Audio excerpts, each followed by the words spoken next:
professional troublemaker. As my job is to critique the world, the shoddy systems, and the people who refuse to do better. As a writer, as a speaker, as a shady Nigerian, I feel like my purpose is to be this cat.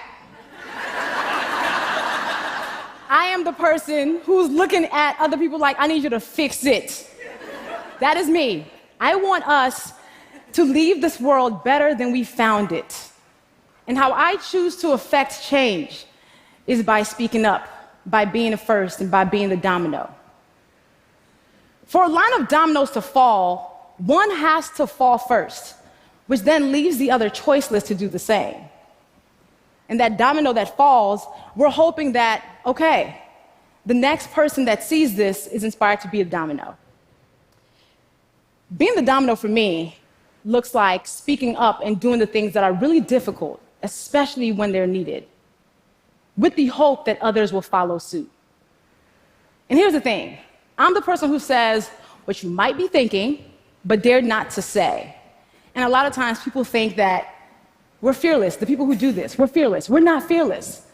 We're not unafraid of the consequences or the sacrifices that we have to make by speaking truth to power.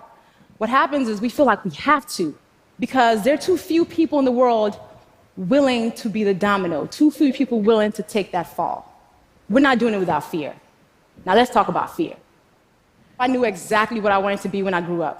I was like, I'm gonna be a doctor. Dr. Luvvie was the dream. I was Doc McStuffins before it was a thing. And I remember when I went to college, my freshman year, I had to take Chemistry 101 for my pre-med major. I got the first and last D of my academic career. So I went to my advisor and I was like, okay, let's drop the pre-med because this doctor thing is not gonna work because I don't even like hospitals. So let's just consider that done for. And that same semester, I started blogging. That was 2003. So as that one dream was ending, another was beginning. And then what was a cute hobby became my full-time job when I lost my marketing job in 2010. But it still took me 2 more years to say, I'm a writer. 9 years after I started writing before I said, I'm a writer, because I was afraid of what happens without 401ks, without, how am I gonna keep up my shoe habit? That's important to me. So it took me that long to own this thing. That was what my purpose was. And then I realized fear has a very concrete power of keeping us from doing and saying the things that are our purpose. And I was like, you know what?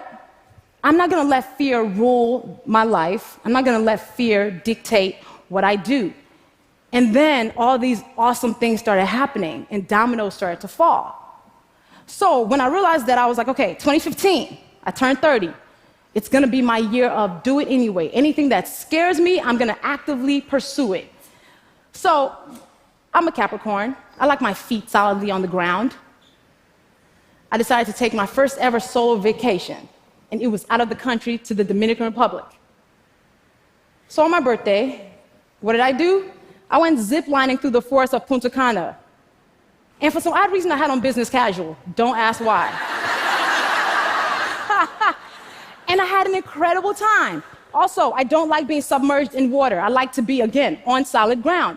So I went to Mexico and swam with dolphins underwater. And then the cool thing that I did also that year that was my mountain was I wrote my book, I'm Judging You, the Do Better Manual. And I had to own that whole writing thing now, right? Yes. But the very anti-me thing that I did that year that scared the crap out of me, I went skydiving. We're about to fall out the plane. I was like, I've done some stupid things in life. This is one of them.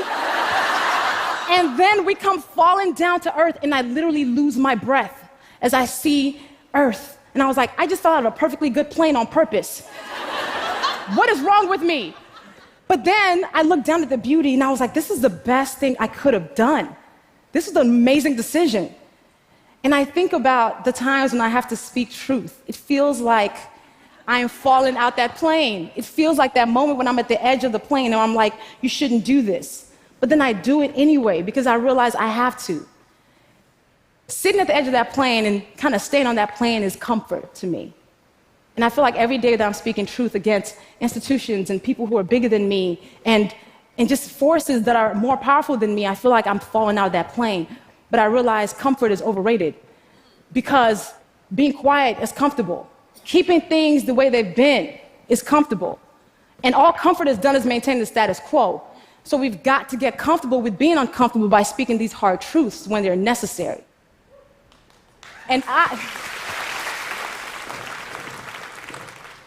for me, though, I realized that I have to speak these truths because honesty is so important to me. My integrity is something I hold dear. Justice, I don't think justice should be an option. We should always have justice. Also, I believe in shea butter as a core value. And I think the world would be better if we were all more moisturized. But besides that, with these as my core values, I have to speak the truth. I have no other choice in the matter. But then people like me, the professional troublemakers, should not be the only ones who are committed to being these dominoes who are always falling out the planes or being the first one to take this hit. People are so afraid of these acute consequences, not realizing that there are many times when we walk in rooms and we are some of the most powerful people in those rooms. We might be the second most powerful, third most powerful. And I firmly believe that our job in those times is to disrupt what is happening. And then if we're not the most powerful, if two more of us band together, it makes us powerful. It's like co-signing the woman in the meeting, you know, the woman who can't seem to get her word out, or just making sure that other person who can't make a point is being heard. Our job is to make sure they have room for that. Everyone's well-being is community business. If we made that a point, we'd understand that for the times when we need help, we wouldn't have to look around so hard if we made sure we were somebody else's help. And there are times when I feel like I have taken very public tumbles and falls. Like a time when I was asked to speak at a conference, and they wanted me to pay my way there.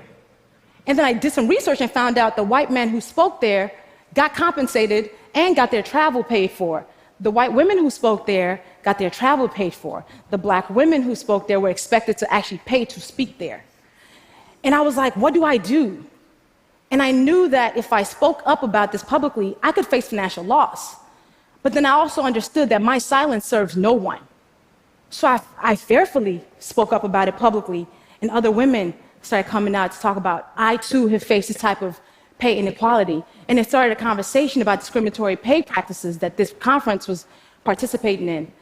I felt like I was the domino the time I read a disturbing memoir by a public figure and wrote a piece about it. And I knew this person was more powerful than me and could impact my career. But I was like, I gotta do this. I gotta sit at the edge of this plane, maybe for 2 hours. And I did. And I pressed publish and I ran away. And I came back to a viral post and people being like, oh my God, I'm so glad somebody finally said this. And it started a conversation about mental health and self-care. And I was like, okay, all right, this thing that I'm doing, I guess, all right, it's doing something. And then so many people have been the domino when they talk about how they've been assaulted by powerful men. And it's made millions of women join in and say, me too. So shout out to Tarana Burke for igniting that movement.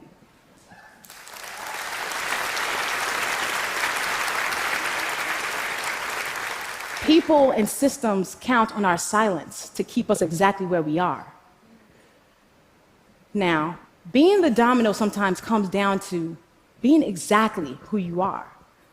So I've been a shady somebody since I was 3. This is me on my 3rd birthday. But I've been this girl all my life. And I feel like even that's been the domino, because in a world that wants us to walk around as representatives of ourselves, being yourself can be a revolutionary act. And in a world that wants us to whisper, I choose to yell.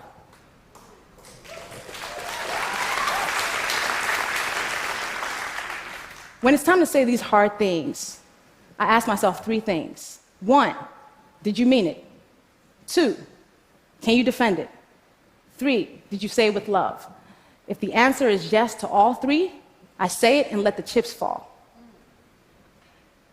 That's important. That checkpoint with myself always tells me, yes, you're supposed to do this. Telling the truth, telling thoughtful truth should not be a revolutionary act.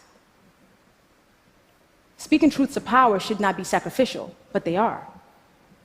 But I think if more of us chose to do this for the greater good, we'd be in better spaces than we are right now. Speaking of the greater good, I think we commit ourselves to telling truths to build bridges to common ground. And bridges that aren't based on truth will collapse. So it is our job, it is our obligation, it is our duty to speak truth to power, to be the domino. Not just when it's difficult, especially when it's difficult. Thank you.